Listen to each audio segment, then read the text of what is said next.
the ancient Muslim world was very multicultural. It was very pluralistic.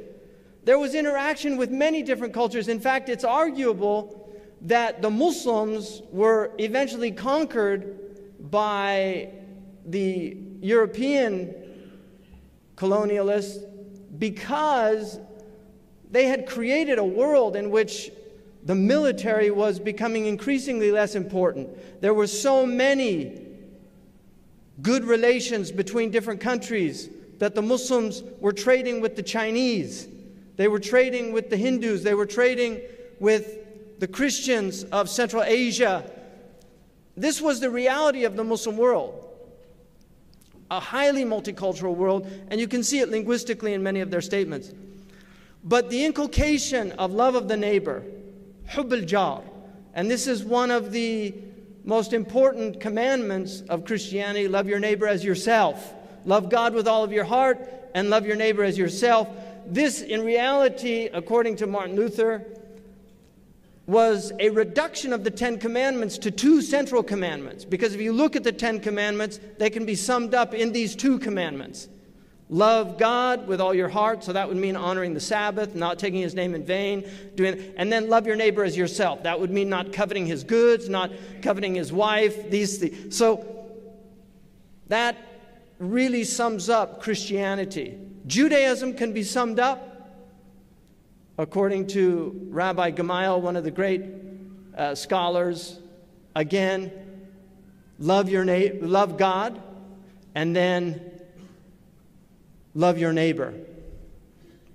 Everything else is just commentary. Islam, according to Fakhruddin al-Razi, can be summed up in 2 statements: Ibadat al-Khaliq wa khidmat al-Khalq. Worshipping the Creator and serving His creation. Al-Khalq, the first hadith that is taught in the tradition of Muhaddithin, is the Musalsal bil-Awwaliyah, in which the Prophet ﷺ said, in an unbroken chain that's taught to this day as the first hadith given to a hadith student, Ar-Rahimun yarhamuhum ar-Rahman, irhamu man fil ard, yarhamkum aw yarhamukum man fis sama. Those who show mercy on those in the earth, the merciful will show mercy on those who show mercy on those in the earth. So the amount of grace that you get from God is commensurate with the amount of grace that you show to Allah's creation. That's the first hadith, based on the idea that the Prophet was a rahmah, a mercy to all the worlds.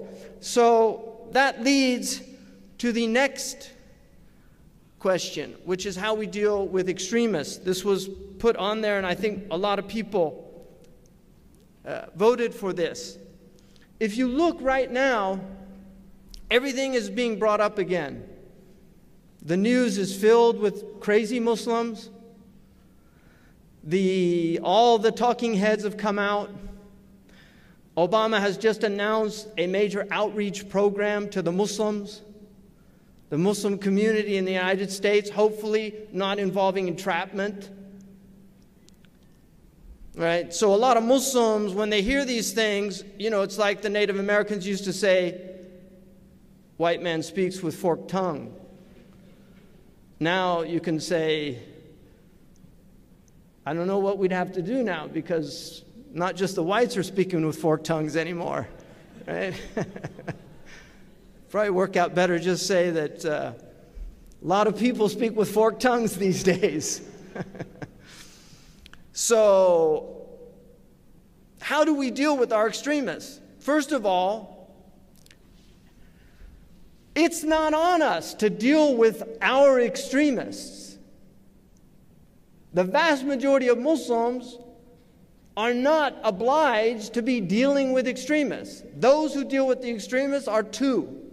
Law enforcement agencies, if that extremism involves violence, whether it's in the Muslim lands or in the lands of other than the Muslims, although according to one view, anywhere where Muslims are able to pray and fast and practice their religion, it's a land of Islam.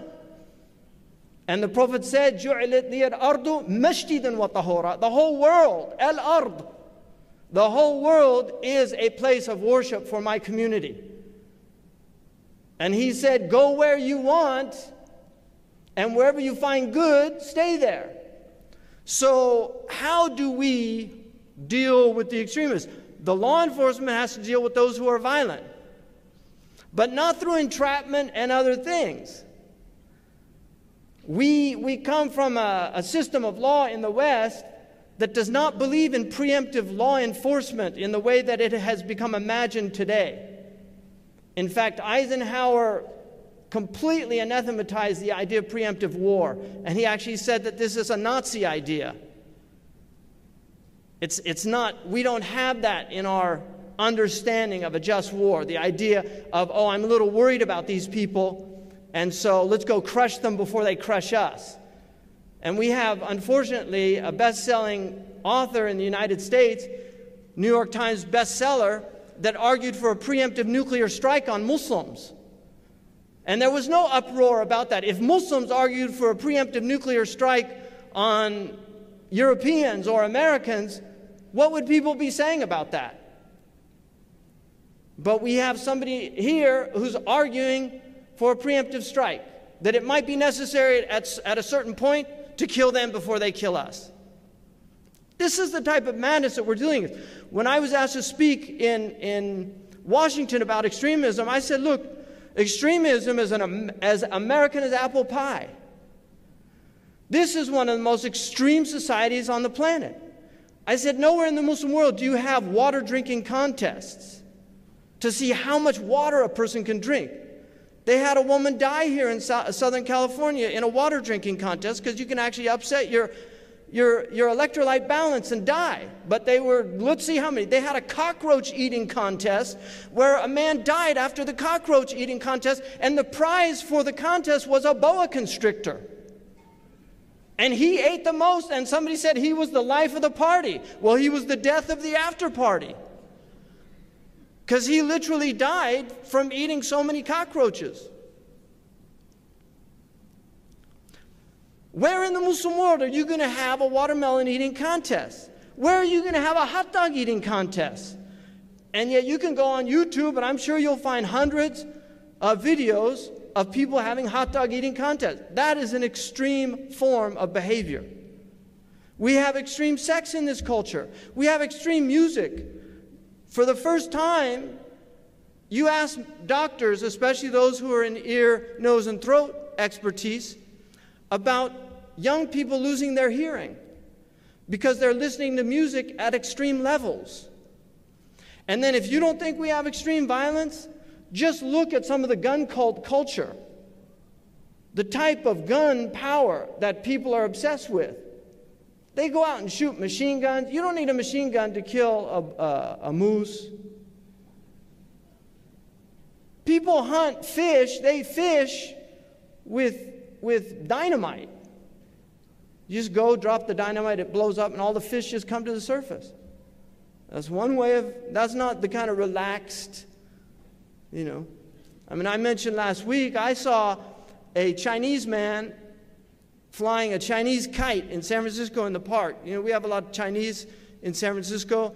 They go out and they do Tai Chi publicly, and he was flying his kite, and he was like he was doing Tai Chi. And I was just watching him, and then this man came from the indigenous culture, not the ancient indigenous culture, but the indigenous culture. It took me a while to work out because I would hear my Muslim immigrant friends say, oh, he was American. It took me a while to work out that meant white. That's like a code word for white. I didn't know that. I'd say, what do you mean? He said, you're American, you have citizenship. I mean white. That finally came out. So anyway, this guy was an American. He's got his supersonic kite that made a noise that literally you almost had to plug your ears. It was like a drone striker of kites. And he was flying this kite around, meow, meow, and there's the Chinese man just flying his kite like a Tai Chi master. And I was thinking, what a juxtaposition of two cultures. One that inculcates quietude and stillness and harmony, and the other that is obsessed with adrenaline rushes. And I know ER doctors that go skydiving on the weekend because nothing beats splitting open the sternum and doing a cardiac massage. Like the only thing that'll even come close to adrenaline rush like that is skydiving on the weekend. Skydiving is an extreme sport. In fact, I would argue that anybody that skydives, if they're not in the military, is a stark raving lunatic. I would never jump out of a plane unless I absolutely had to. And you'd probably have to push me out, even if I had to. That is a crazy thing to do. Muslims respect life. They don't risk their lives unless they have to. Mauritanians think you're a lunatic to swim in the ocean. Mauritanians live on the ocean. They never go swimming. They think people that swim in the ocean are mad because they know what's in the ocean that you can't see, right? And in this country, when I was a kid, they had a film called Jaws. Nobody swam for months after that film because they realized what was in the ocean. So extremism is a human problem. But when you have extreme conditions, a certain type of extremism emerges. When you have the type of imbalance that we have in the world today, you cannot be surprised at violent responses to those incredible conditions that people are suffering under. And I would argue that the African American situation in this country led to the type of violent responses, even though, again, if you study COINTEL history, you'll know that a lot of this was entrapment also. But the militancy that emerged in the 1960s was a result of extreme conditions. And I heard Brzezinski, who was in Carter's administration, I heard him give us talk about dealing with Muslim extremism, and he said, if you do not deal with the genuine grievances, like the grievances of the African American community in the 1960s, if you don't deal with those grievances, then you cannot expect the type of violent response to stop. You have to look at what is being said. McChrystal, one of these generals who was in charge of the special forces in Iraq, said, we have to understand why they're fighting. We want to pretend like this false narrative that, oh, they just don't like us. They don't like our freedoms. Okay, well, why aren't they bombing Sweden? Sweden's a more open society than the United States. I mean, this mythology that has been created around these scenarios is just unacceptable. People deserve a better understanding of the problem. And if we don't give them a better understanding, they won't be able to address the real issues here, the real problems. The Palestinian problem has to be addressed. You're looking at over 60 years of madness in Palestine. 60 years. And even going back further into the 1920s, when you had the British Mandate and bringing in a lot of the Jewish immigration. And there were, if you go back and read that early period, it's a very interesting history. And I was surprised to know that one of the first Zionist questions, I read a book by a Zionist who argued that one of the first questions was that they would succeed or fail based on how they treated the Arabs. So the original settlers in Israel were concerned about that problem, but it just became a response that we see the results of it today. One of my Syrian friends said to me, why isn't anybody doing anything about Syria? And I said to him, well, welcome to the club. That's what the Palestinians have been saying for the last 70 years. This is the human condition. People are overwhelmed. But if you don't address the real problems, I'm talking about the root problems. If you look at what we have is an emergency, when we have things like Boston, and these are emergency situations. In a medical system, you have the emergency room, but you also have the intensive care unit. You have the other units that take care of people of lesser extremes. And then you also should have in place a preventative system of medicine where you educate the people about exercise, about staying well. Healthcare needs to be addressed from all of the issues. The only way this country has dealt with the extremism is like an emergency room situation. There's no other addressing going on. And this is a major crisis.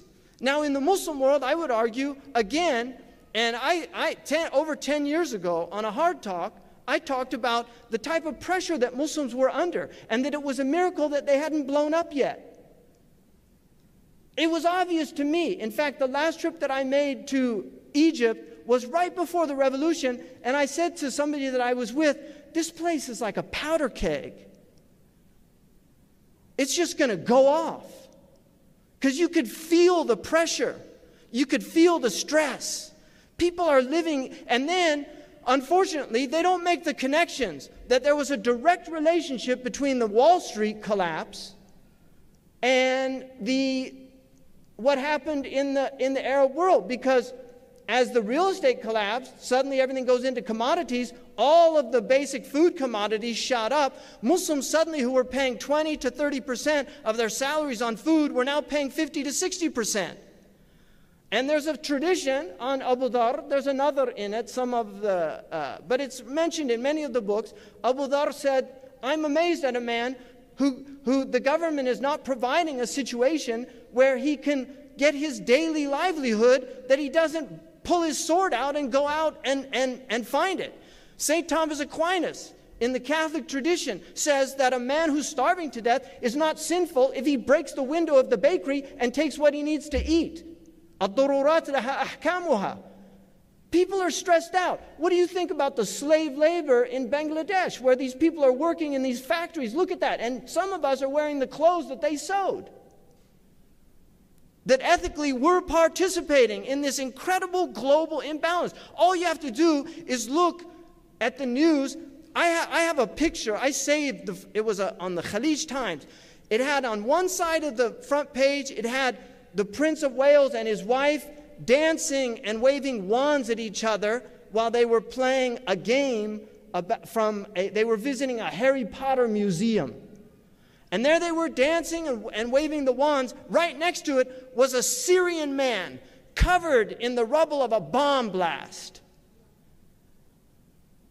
And I'm looking at these two pictures thinking, what is wrong with this picture?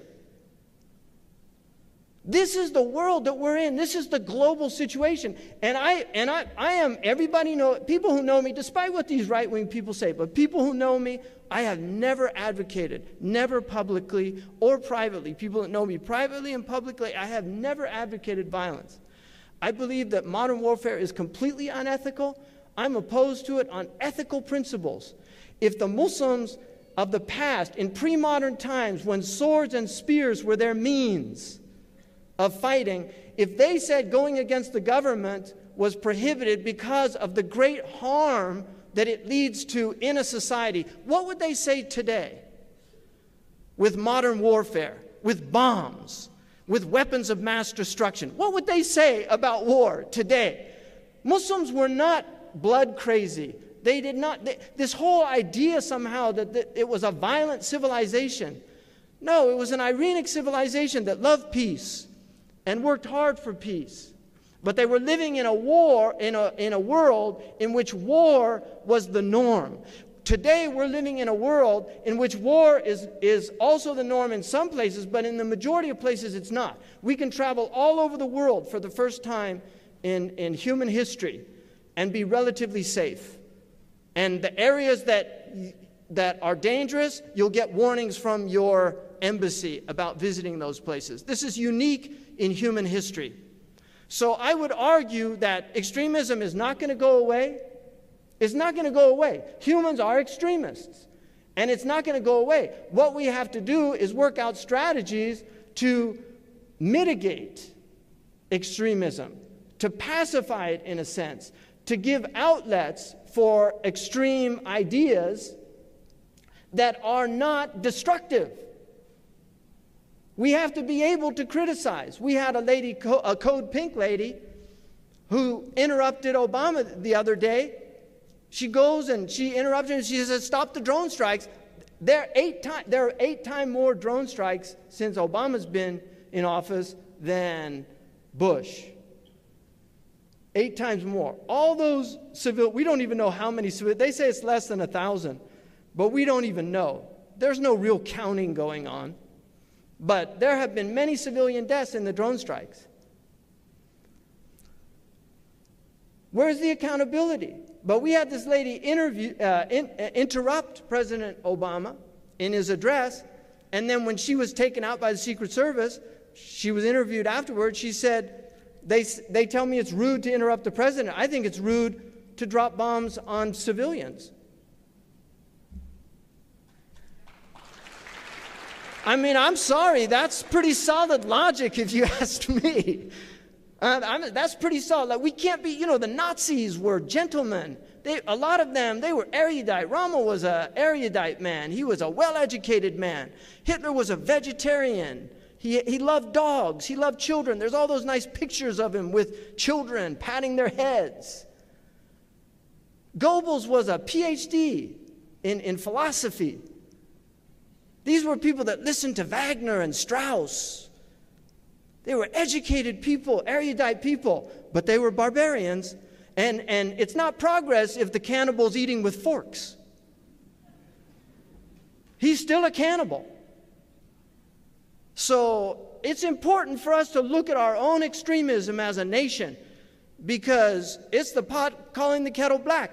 This guy that hacked some guy to death in England recently, that is a barbarian act. But it's a barbarian act where the barbarity is it's clear. It's open for everybody to see. But dropping a cluster bomb from 30,000 feet is a barbarian act. It looks in all of these institutions that we have in this country. And what we need to do is ally with the good people and try our best to mitigate the extremists in every group, wherever they are. Finally, about extremism, as a Muslim community, I believe there's a good deal of denial in our community. I know Dr. Sherman Jackson has highlighted this. He's one of the few scholars in our community that has highlighted that fact. I think there's a lot of denial. I got a letter a few years back from a Somalian American who had gone to Somalia, and he wrote me a letter and he said, I used to think that this whole argument about extremism was a Western fabrication, but I have seen firsthand what extremist ideas do in my own country of origin. He said, it's devastating, and he said, please talk more about this problem. We have extremists in many Muslim countries now, and there are people that are getting more extreme because the circumstances are getting more extreme. We have to have serious concern about Syria. They're not allowing Syrian refugees into a lot of the Western countries because they're worried. So here's real people suffering, and traditional areas that would have given them relief, like Denmark and Sweden and these places, and the United States, they're worried. And they've got pressure from their right-wing groups to say, don't let them in, because they're just going to cause problems. So we have to realize the seriousness of this in our community. Our imams need to be much more educated about these problems. I'm getting a message to conclude. 2 more points. Fiqh and the future of fiqh in America. Fiqh is not fiction. Fiqh is something that is a human attempt at understanding what God meant. One of the great scholars of Islam, Ibn Qayyim al-Jawziyah, wrote a famous book, Alam al-Muwaqqi'een. The muwaqqa' is the one who signs in the name of. And what he said is a mufti is essentially acting in proxy for the Lord of the world. And so he has to be scared, he has to be careful at what he does and what he says. We have a crisis in fatwa. We have Sheikh Google giving fatwa, Sheikh Blink giving fatwa, all of these search engines now where people get fatwas. We have also 2 simplistic statements being made in public forums. Fiqh is a very complicated affair. It's not something that can be reduced to sound bites. The ahkam of Islam are subtle, and they're also closer to homeopathy than allopathy, that there's not one answer for every person. Homeopathy looks at the individual. Chinese medicine looks at the individual. You might have too much heat. You might have too much dampness. So they'll give you different herbs than they would give another person. Like the man who asked the mufti, is it okay to smoke when I'm praying? He's making dua. He said no. And then another man said, is it okay to make dua if I'm smoking? He said, yes. His student said, what are you doing? He said, well, the one man, he's in dhikr and he wants to go to ghafla. So I said, don't do it. But the other man, he's in ghafla and he wants to go to dhikr, so I said, do it. It's a different understanding. So it's important for us to recognize that fiqh is a human project. The Sharia is from God. Fiqh is the human understanding of Sharia. And the Prophet, we don't have a theocracy. That is an alien concept in Islam. We do not have a theocracy because humans will always apply the rulings. And the ruling of God, you never know what it is in a certain... It might be a capital offense in fiqh, but with the ruling of God, it's not. The best thing to do would be to forgive. So you don't know what the ruling of God is. So you cannot have a theocracy in Islam. You can only have a nomocracy, which is a rule of law, and law is a human project. We've been given a constitution from God that we call the Quran, the Dastur, and the Hadith. These are the constitutional principles of law, and there are very few things that are fixed in stone. And Sayyidina Umar, he suspended had punishment. We know this in Am al-Ramada. And this is called fiqh al-waqi' wa tawaqqa'. This is what Sheikh Abdullah bin Bayy says. And one of the most important things in fiqh, you have tanqih al-manat, tahqiq al-manat, takhrij al-manat. There's a process of understanding when a ruling is applicable, and it's an usuli process that needs trained people to do it. But one of the most important elements is tahqiq al-manat, which is when understanding what a thing is, what is the tasawwur of a thing, the situation, and then what is the appropriate ruling that is for that situation. That takes a lot of time, practice, mentorship with skilled people. We've neglected our fiqh for too long. We have, unfortunately, in the Sharia schools throughout the Muslim world, the poorest students go to them. This is a fact, and we have to deal with that fact. So we have people that do not have the requisite skill sets to be studying Sharia, that are studying Sharia, and they end up causing a lot of harm. We have a lot of problems in that. So in the United States of America, we need a fiqh. I'm a traditionalist. I'm committed to the 4 madhab and the 5th for the Ja'fari school for the Ithna Ashariya. I'm committed to tradition, but I'm also very aware of the necessity for taf'il al-usul, for actually implementing an usuli understanding of the situation, understanding the maqasid, the qawa'id, the aims and imports of Sharia, and how we apply these principles in our given circumstances and situations. So this is a very complicated thing. And finally, last thing was how to raise children in a digital age. Good luck. I'm doing my best. It's a real struggle. It's a daily struggle. You know, I dreamed of having children that never saw a Disney film. Heyhata, heyhata. You know, but we're in a new era, and we don't fully understand it. There's a new book that just came out called The New Digital Age. I haven't read it, but he's addressing this issue that we're in a new age, and we don't fully understand it.